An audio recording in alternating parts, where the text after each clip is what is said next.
And everybody's like, oh, sales is a numbers game. Well, the way my brain works is I'm like, well, why? And so as I started to break this down in my mind, it's a numbers game because your skills are very marginal. So I started thinking like, okay, well, what if I focused on the skills game? Because the skills games of sales is not just dialing a bunch of calls and reading a script like a telemarketer, but it was the questions you're asking. It was the tonality you're using with different questions for different reasons. And as I started building that skill level from some of the world's, I would say, experts with my behavioral science background, selling became, very, very easy, very quickly.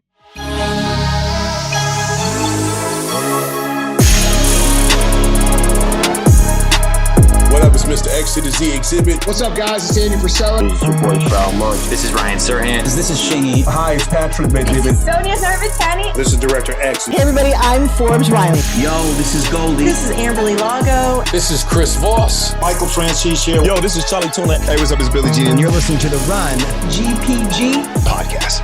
Well, I'm going to go hang out and listen to David's next podcast from the Run GpG. You might hear something you like. Peace.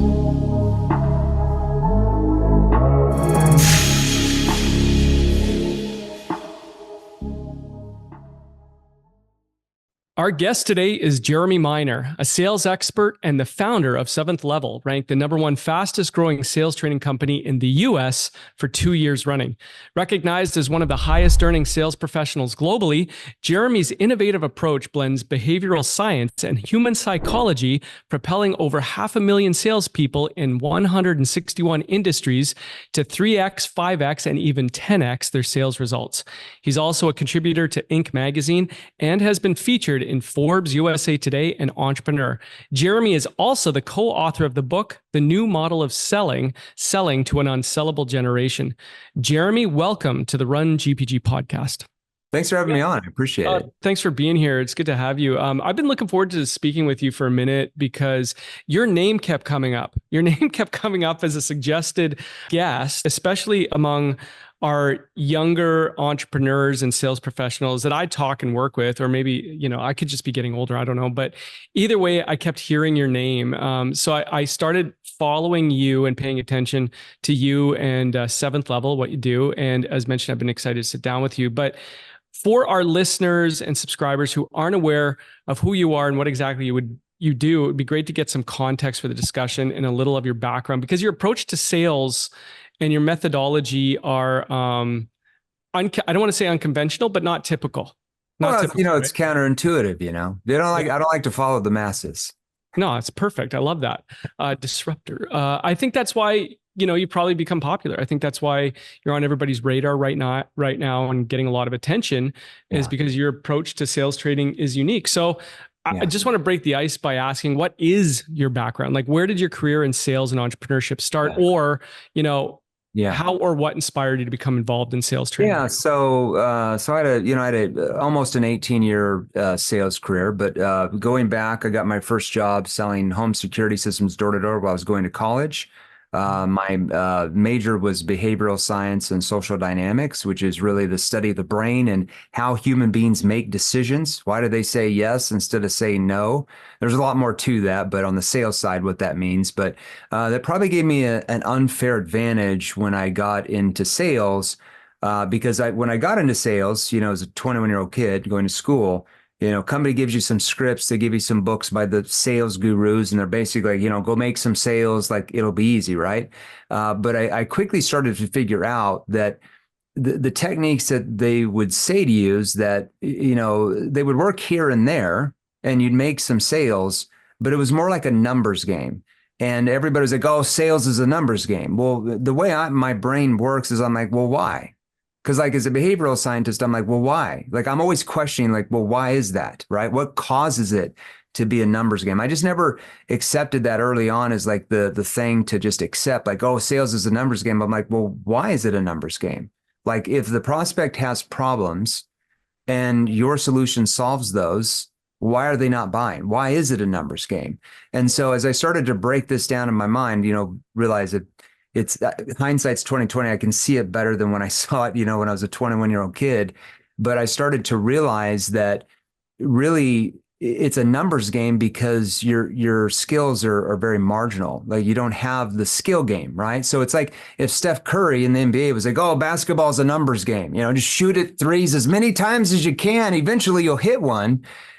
He would have never made his varsity basketball team. So Steph understands that basketball is a skills game, not numbers, right? Skills. So he's working on his technique every day. He's working on his, his elbow movement and line up the basket in his wrist and his, his hips and his body and everything to hit, 50% from the 3-point line, whatever it is, 45% or whatever. But he's focused on the skills game. So I started thinking like, okay, well, what if I focused on the skills game? Because the skills games of sales is not just dialing a bunch of calls and reading a script like a telemarketer or knocking on a bunch of doors and just, hi, my name is, I'm with XYZ, the reason why I came out to your neighborhood, or, just going through the motions, but it was the questions you're asking. It was the tonality you're using with different questions for different reasons. It was how to use your body language to influence.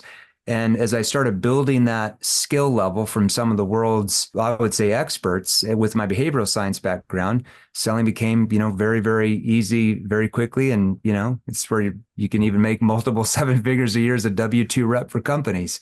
And industries where, the highest earners were making 300 grand a year. How could I do, 200 grand a month in commissions? It was because I focused on the skill game rather than just the numbers game, if that makes sense. And so that's what we bring into 7th level is we're not just we don't come in and, to companies or individual salespeople and be like, okay, we got to set goals. You got to be motivated. You got to get thick skin. I think most salespeople understand that, right? For the most part. But what salespeople crave, and like when I go do a keynote and there's 2,500 people there, and then I leave, I go out there and there's like 1,500 of them that come out and mob me or want me to sign a book, is because we actually give them what they want. And what they want is they want to know what to say. They want to know what to ask. They want to know how to use their tonality to influence. They want to learn body language. And typically, from not everybody, because I've got some great friends in sales training that do great jobs, but a lot of sales trainers just kind of teach goal setting and motivation. And here's a few rebuttals and good luck, numbers game. No, I appreciate the breakdown and the context there. Sales was a numbers game. We'd all be, millionaires, right? If it was, right? So we'd all be in the. How does that give you any competitive advantage? You're just going to work harder than the next guy. That's your competitive advantage. I'm going to work, instead of 9 hours, I'm going to work 12. And then this guy works 12. I'm going to work 18. Like, it just doesn't make any sense. It's why salespeople, the sales industry has the highest attrition rate. Mm-hmm. Salespeople get burned out because most people as a human being, we are not wired to constantly get rejected all of the time, right? We're just not wired as human beings emotionally to be able to do it. Very few people in the world can do that. And so I'm like, well, why would you even want to do that when you don't have to do that? That doesn't mean everybody's going to buy, right? But it's how, like, it's getting the prospect to let their guard down and emotionally open up to you. And if you both find at the very end that it's not going to solve their problems, then that's completely different than getting into the conversation and the prospect's like, hey, enough with the questions. Just tell me the price. I'll tell you if I'm interested. Or you make a cold call and they're like, oh yeah, solar, not interested, or whatever it is, right? So we're triggering that reaction from the prospect. And so what we train salespeople to do, along with many other things, is how do you disarm the prospect from the first words out of your mouth that actually get them to let their guard down and become open to what you're offering. Mm-hmm. Yeah, it's very interesting. I do want to ask about the specifics of the methodology in a minute here, but I just want to unpack a little bit your background in behavioral science and human psychology, because I think that's what's really fascinating about what you do. So what exactly does that mean, and how do you apply those principles to the sales process and the methodology that you do teach? Well, I want to work with human behavior rather than work against it. So let me just give you a few different techniques that most salespeople probably miss, okay? Mm-hmm. So typically most salespeople will say, like, because a lot of us have been, and I went through the same training when I was younger, like, oh, you got to get them to say yes, 17 times in the conversation. If you do, they're, the 73% more chance they're going to buy.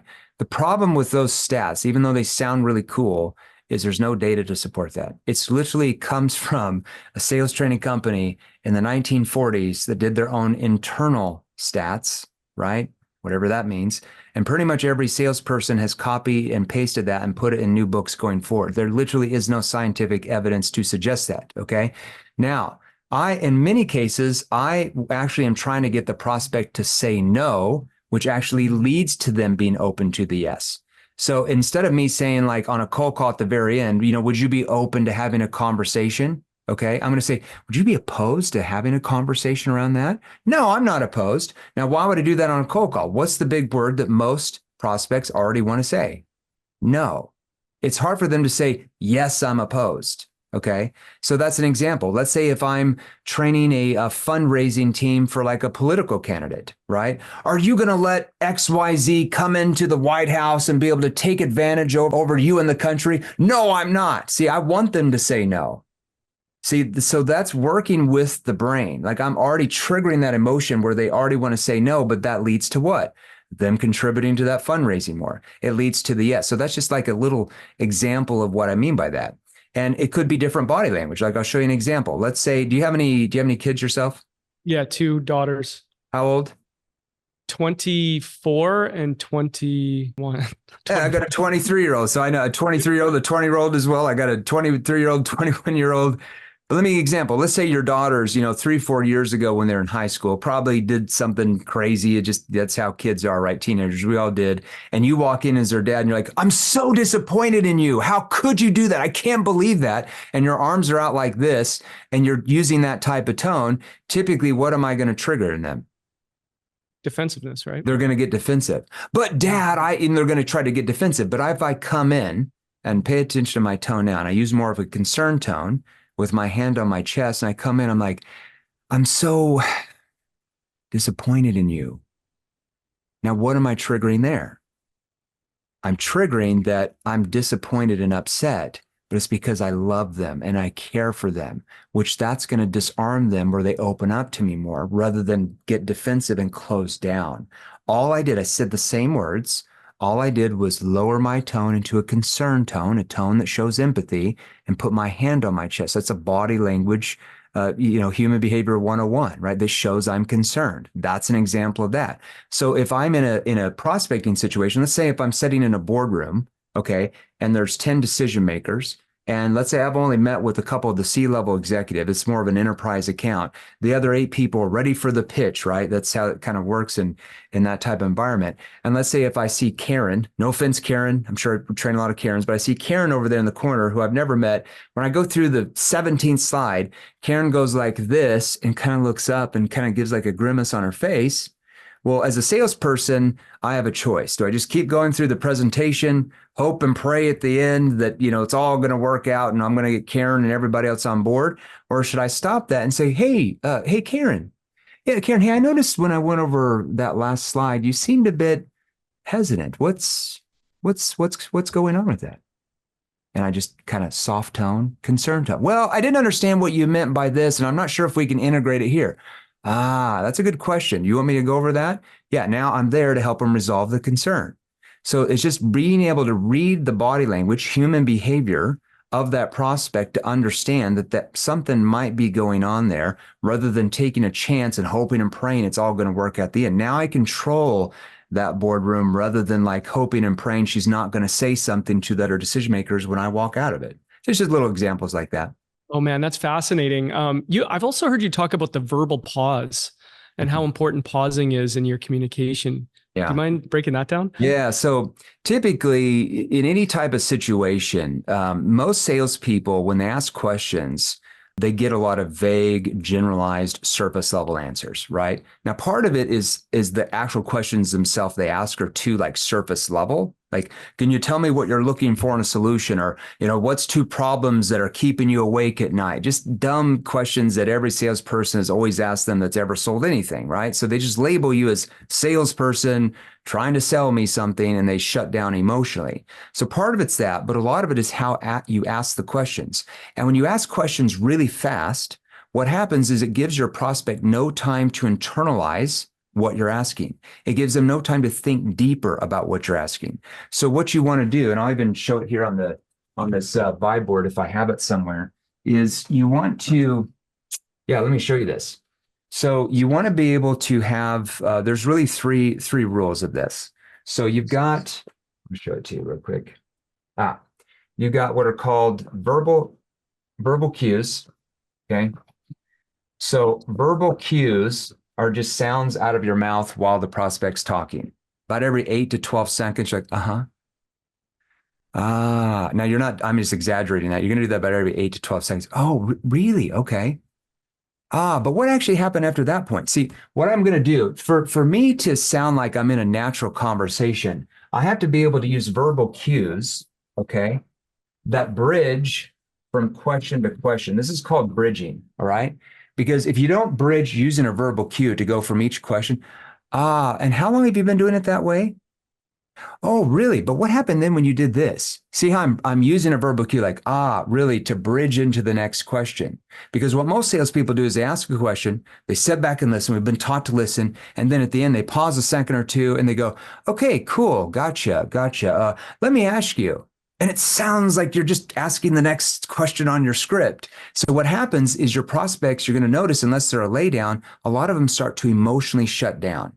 They just start emotionally shut down, okay? So if I'm bridging from question to question, your verbal cues, it keeps the conversation feeling very natural with the prospect, like they're talking with a friend.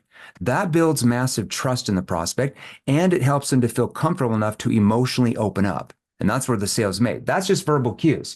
Now, the second thing we want to work on is like you just said, verbal pauses, okay? So these are called verbal pauses.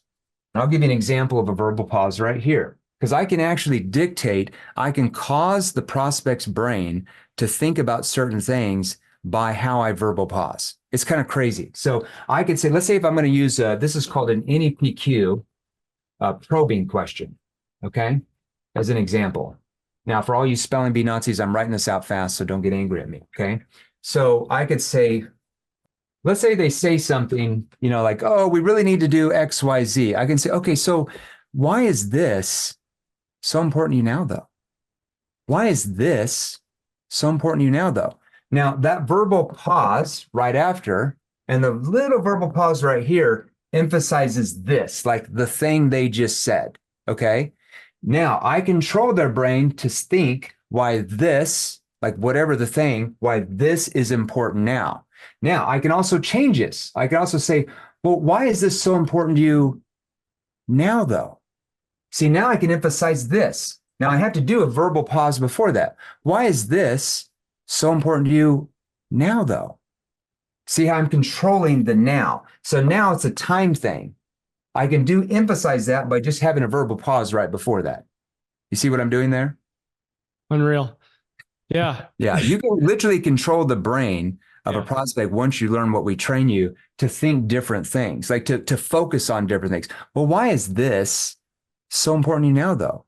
Why is this so important to you now, though? And now it's a timing thing. And I said the same sentence, but now I've got them focused on two different things. Yeah, the crazy thing, this all makes sense, and it's actual science. This is actual science, which I find fascinating.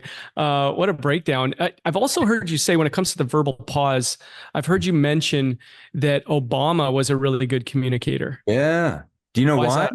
Because he's really an expert. Somebody's trained him. You're not born with any of these skills. Like nobody's born out of your mother's womb with advanced verbal pausing skills, right? Like nobody's born out of your mother's womb with advanced questioning skills or advanced tonality skills or advanced objection handling skills. These are just acquired skills that you learn, right?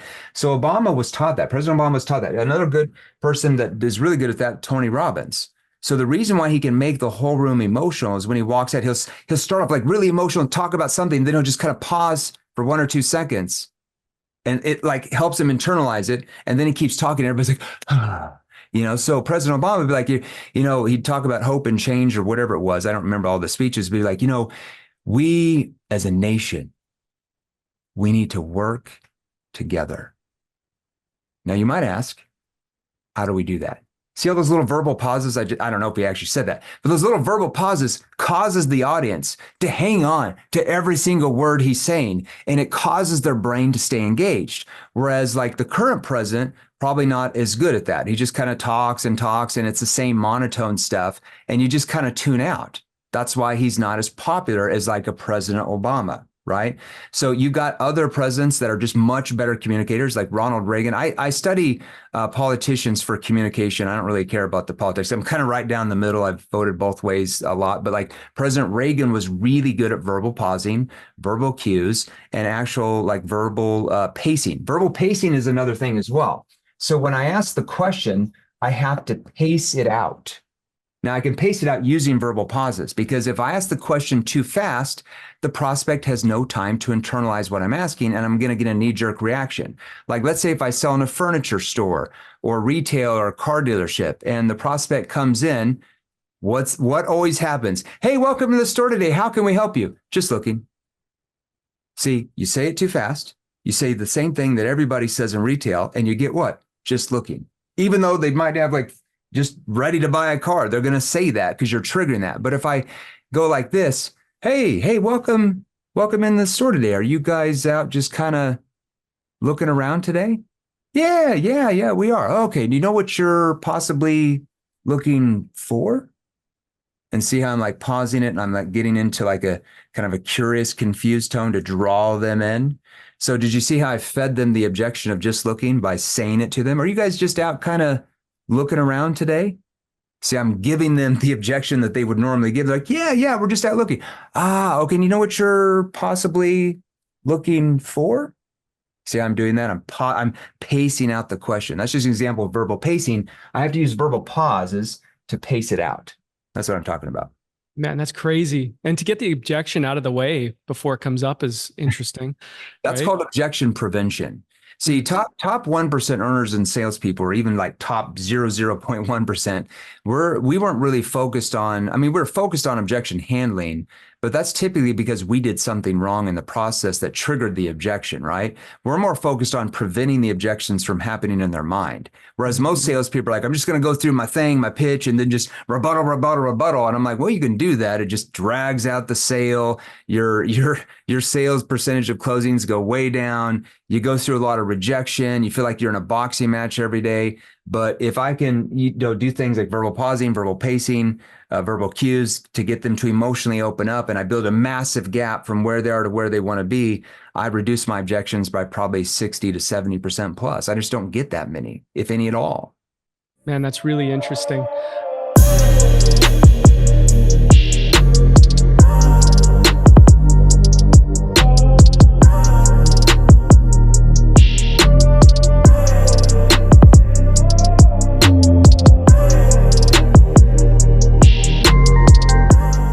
You mentioned Tony Robbins, and I heard you say that there was a light bulb moment for you when he said you will fail if you don't learn the right skills necessary to succeed. Yeah. So, and you kind of touched on this, but it made me think to ask you, like, what are your thoughts on the phrase natural born salesperson? Is there such a thing as a natural born salesperson? I mean, it sounds really catchy, but what scientific evidence has there ever been a study on how a person is a natural born salesperson?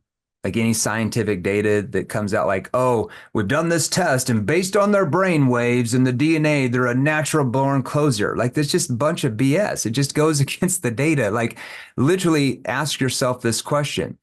Who on here listening or watching us was born with advanced questioning skills? Nobody. Who on here was born with advanced body language skills? Knowing how to position your body, your hands and movements. Truth playing, like my good friend Mark Bowden talks about, on the behavioral panel. Who on here or watching was born with advanced tonality skills and knows how to go from a confused tone to a curious tone to a challenging tone to a concerned tone to a playful tone? Who was born with that skill? Nobody.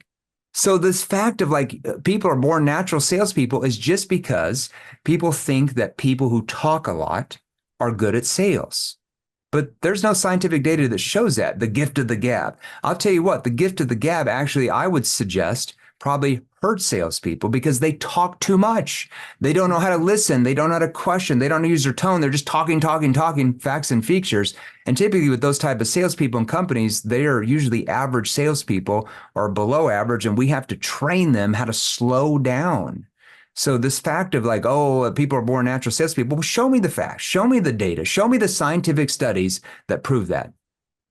Yeah, I'd agree with you, actually. It's funny because, I've been in the real estate industry for, 25 years. And, one of the things we find is the people that are most gifted at conversing with people, you'd think, right, they should be knocking it out of the park, and they don't. And I find it's because they rely on themselves too much. They go, I'm good at this. I know how to talk to people. And they don't know the science behind it, They're just, and that's why one week they're up, the next week they're down. So they're all relying on their charisma and winging it. Exactly. And one week they're a little bit better, the next week they're down.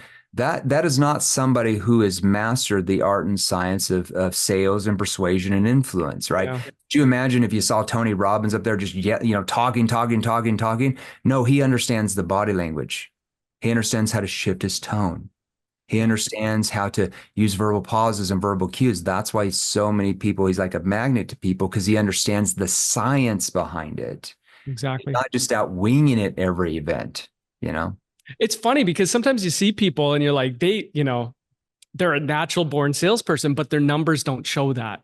Their results don't show that. It's true. I don't even know what natural born salesperson means. I'm like, were you born with advanced tonality skills? Yeah. No. Were you born with advanced objection handling skills? No. Were you born with advanced objection questioning skills? No, nobody's born with those skills. Those are acquired skills that you learn. 100%. Yeah, I couldn't agree more. We have introverts that you would barely talk, that outsell everybody else 10-1 on the floor, because they know what questions to ask. They know how to use their tone. They understand the psychology behind it, right? They're not just winging it every day. 100%. Yeah, I agree with you. Is there what's the biggest mistake you see salespeople making? I think the biggest mistake salespeople make is they come across way too enthusiastic in the beginning of the conversation. Now I want to make sure everybody understands, that doesn't mean you're timid. That doesn't mean you come across boring. You still come across assertive, like we're talking right now, but you come across more as an expert, more neutral, more unbiased. You're not quite sure you can help yet. You don't know enough about what's going on. You don't necessarily saying those words, but you're coming across as somebody who's detached, who doesn't need the sale because you got lots of clients, right? So many salespeople come across way too excited. Hey, how's your day going? I'm so excited to be on the call with you today, Mr. Jones. I've got a great deal for you. And the problem is you're literally saying the same thing every single salesperson says that has ever talked to that prospect, from selling them a vacuum cleaner to selling them a car to selling a life insurance policy to selling cybersecurity to their company. You sound like everybody else. And what happens psychologically in the human brain is that triggers what's called fight or flight mode in your survival part of your brain, because you're hearing the tonality before you even interpret the words and what they mean, right? That's where it all starts, your reptilian part, your survival part of your brain. So the tonality, when you get a telemarketer calling you and within 10 seconds, you're like, oh, I'm good. Oh, I'm not interested. I'd be highly suspicious if you got off that phone 8 or 10 seconds later and could tell me what words they actually said, because you just heard their tone, and the tone triggered fight or flight mode in your survival part of your brain. You're like, salesperson trying to sell me, guards up, right? And you try to get rid of them. You're triggering fight or flight mode. That prospect didn't plan that to happen. They didn't wake up that morning like, you know what, if a telemarketer calls me today because they asked me, hey, do you have 2 minutes of your time? I can show you a very special deal. I'm going to go into fight or flight mode and tell them I'm not interested. No, that's a triggered reaction based off the salesperson's tonality and what they're saying that caused that reaction in that prospect's brain. Super interesting. I love the breakdown of that. This is like, it's mind blowing for a lot of reasons. These are some, principles and some methodology that you might not hear on a typical, coaching call. Now, on the other hand, is there a commonality or a singular trait you see in the most successful salespeople you train and coach? I would say the commonality is with really successful people is they're committed to their craft. Okay. They didn't get into sales, so after 2 or 3 years, they could just, I want to get promoted and be a manager. Like, I'm just doing the sales thing right now to just get promoted in the company. They got into sales because they look at that as like a full-time profession. Now, that doesn't mean that they don't want to be eventually a VP or, a chief sales officer or something, but they're in sales because they're committed to mastering that craft. So, as my good friend Brad Lee always says, is training something you did or is training something you do? Well, it's something you do on a daily basis. I don't care if you're an NFL coach. I don't care if you're an NBA basketball player. I don't care if you're a Fortune 500 CEO. I don't care if you're one of the top neurosurgeons in the country. I don't care if you're one of the top cancer doctors in the country. If you're an athlete, a CEO, entrepreneur, it could be a parent. The ones that are the very best are the ones who train on their skill every single day. The ones who are average or below average are ones who did it a long time ago and just don't have time for it now because they're too busy listening to Taylor Swift while they're driving down the road, which, hey, Taylor, we love you, but we're just saying, or they're too busy watching shows all the time or movies, just stuff that doesn't really move them forward in life. Or if they're an historian, they're always studying, right? That's why they know the most compared to the other people who are, not so, they don't get the best jobs. So if you want to be the top 1% of anything, especially sales, training is something you do on a daily basis, not something where they bring in a sales trainer once a year and you listen to a 3-day seminar and within 2 weeks, you've already forgot 95% of it, which is what happens after 30 days. You won't even retain 3% of what that trainer told you if you just show up to an event. That's just like an overview of training. You got to go through constant training on a daily basis if you want to be great. I gotta agree more. Fantastic. Yeah. Now, getting back to the topic of understanding psychology and human behavior for a minute, I've heard you say that the biggest driver of change in a human is pain. Pain drives change, right? So why is that? Well, yeah, the two biggest emotional drivers in a human being that causes them to want to change are pain or the fear of future pain, right? So if I can't help a prospect emotionally open up and relive their pain of their current situation and problems, they don't feel any need to change. And when they don't feel any need to change, that's why you get so many objections. And that's why you lose so many sales, because you don't know how to get them to emotionally want to open up to you. Asking surface level questions is not going to get especially if it sounds scripted, is not going to cause your prospects to want to emotionally open up unless they are a lay down sale. Like we don't need to train you how to sell the lay downs, the 5% of the prospects you talk to. We're just training you how to sell like the other. Typically, there's probably about 10% you're never going to sell to because they can't get the funds or the funding ever, no matter what. But that leaves like 85% that are just kind of right there on the fence. And depending on your sales ability, depends on what side of the fence they fall. Do they fall on your side of the fence, which in reality is their side of the fence because now they get their problem solved and they get the results they want? Or do they fall back on the other side of the fence where they stay in status quo? The problems stay the same and nothing ever changed. Because I always ask people, if I'm doing a keynote or that type of training is, if I ask you to describe the word sales or selling in one word, what would that word be? And there's always like solution, closing, making money, blah, blah, blah. And I love all that stuff. But really all selling and persuasion is about change. It's one word. It's about change. So it's about how good you are getting your prospect to view that by changing their situation, and that means purchasing what you're offering, whatever that product or service is far less risky for them than them doing nothing at all, staying in the status quo, and the problems stay the same and nothing ever changes. But here's your problem. Human beings don't like change, even though we say we do. And why do we not like change? We don't like change, especially when it's initiated by some pushy salesperson that's ready to pitch their stuff too early in the conversation. But repeatedly, human behavior shows that we value something that is more traditional, something that is more familiar to us, even if we don't really like it that much, over something that is new or foreign and unknown to us. And I always give this example. Who do you know? I mean, don't give me their names, but everybody has the person that in the family that they work with, or maybe somebody at church, or just somebody they know that always complains about the relationship they're in. You know what I'm talking about? They're always complaining, like she said this, he did this. Like they're always complaining. And then you always wonder, why do they stay in the relationship? Because they're afraid of what? Change. They're afraid of the unknown. That's human behavior 101. So that's what you're going up against with pretty much every prospect you talk to different degrees, is that they kind of want to change. They still have that fear of change. So it's your job to help them overcome that fear of change so they can move forward, get their problem solved, and get what they want. That takes tonality skills.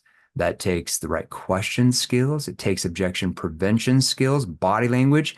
And the better you get at that, the easier it is to help most of your prospects overcome that fear of change.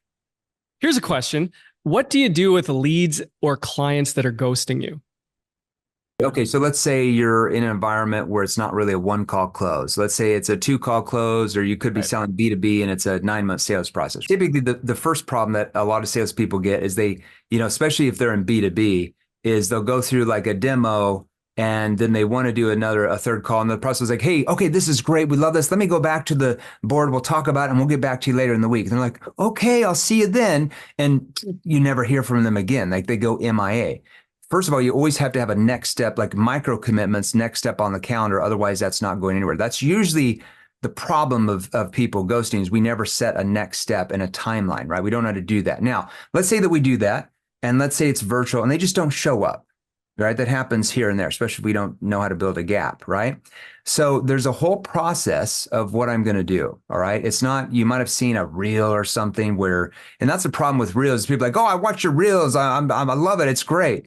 Well, a reel's 60 seconds. You don't know the process before. You don't know the process after. You just saw like one little email and it's going to work sometimes, but you need to understand the context before and after. You need to understand all the moving parts. You need to understand everything A to Z. And right now you got a little sliver of A. You're not going to like triple your sales from like free basic reels. I hate to tell everybody that. I love that. It's just not going to happen, right? I couldn't have done that. So I might say, let's say if I've called a few times, left a few voicemails, okay, and they haven't got back to me. Then I might send an email or maybe I'll leave a message. Let's say I'm going to send an email, okay?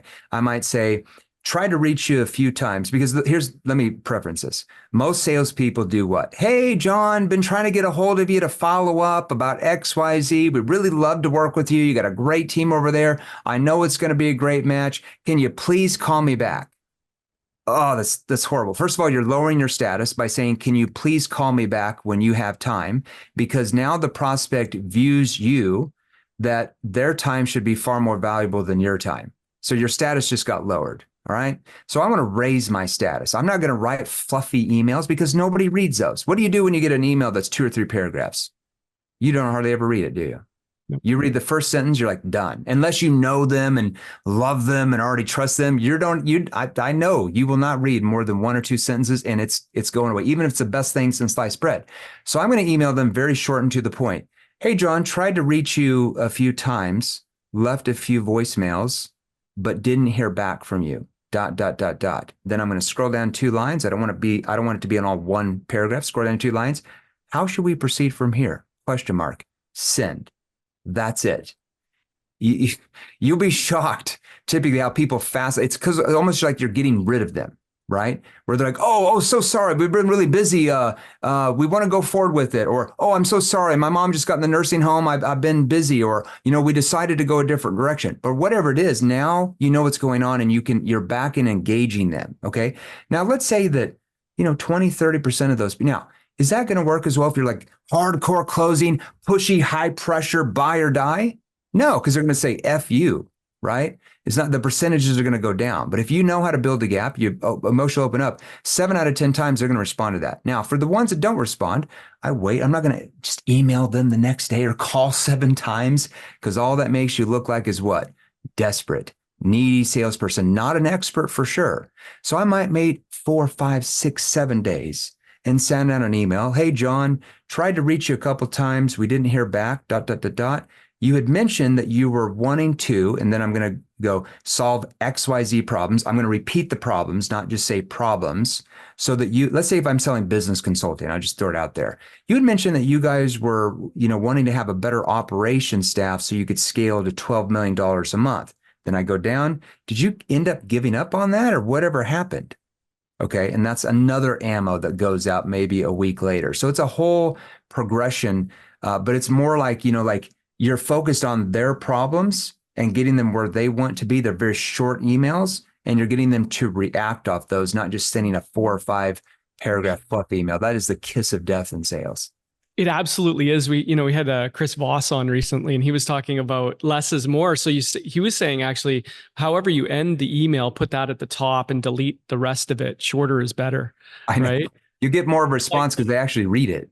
Yeah, I mean, it's wild. People don't read that anymore. I wanted to ask about your thoughts on the future of sales training. Like looking ahead, what trends do you anticipate in the field of sales training, and how is 7th Level positioned to stay at the forefront of those developments? Yeah, so we feel that with AI, it's going to replace like lower level salespeople selling small ticket items. I'm talking about stuff that's like anywhere from, $50 or something that I'm not even talking about life insurance agents where it might be $200 a month. It's not going to replace that because the FTC is going to freaking regulate the crap out of AI. Can you imagine the first time a prospect complains, that insurance sales policy, that robot sold me something I didn't need? Bam, freaking regulators that are going to come in and just wipe that out. So it's going to be really, really regulated. I think a lot of people that are so heavily in AI, they just don't remember the FTC is like the gods of regulation. Like consumers will complain. They'll say the robot manipulated their brain or whatever, and it's going to bam. So I don't think it'll never replace salespeople that sell larger ticket items. It just won't, because it'll be regulated too much, because people will feel like they're manipulated. And a lot of people are like, hey, I only want to talk to a real human. You're going to be surprised now. They're like, I just want to talk to a real human being. They want to talk to a real salesperson, not the robot. That will happen psychologically. I do think it's going to replace stuff that might be $30 one time or $50 one time or $100 one time. I do think it will replace that. So companies are going to have to license out methodologies that AI can actually use, because AI can't just go in there and just make stuff up. They're going to have to license out different methodologies. Most sales trainers do not really have a methodology. It's just the person. Okay, we have a methodology, NEPQ, neuro emotional persuasion questions, for every industry now. Okay, we train out of 163 industries. In the subcategories, we're in 161 of those. Okay, so we're positioning ourselves to be able to license out our methodologies to different companies that will use that for that. That's one thing we're doing. One thing we're launching in 2025 is a recruiting and staffing agency, because we have like 1.3 million just on our email list of salespeople. We got millions of social media followers, all asking, where can I get a different career change? We got employers, hundreds of them email us today. How can we hire certified salespeople that have gone through your courses? And so we've just never been able to monetize that. We've got like 150 some employees or whatever it is now, but we have to build the foundation to do that. So we are going to roll that out where companies, we will never charge the salesperson.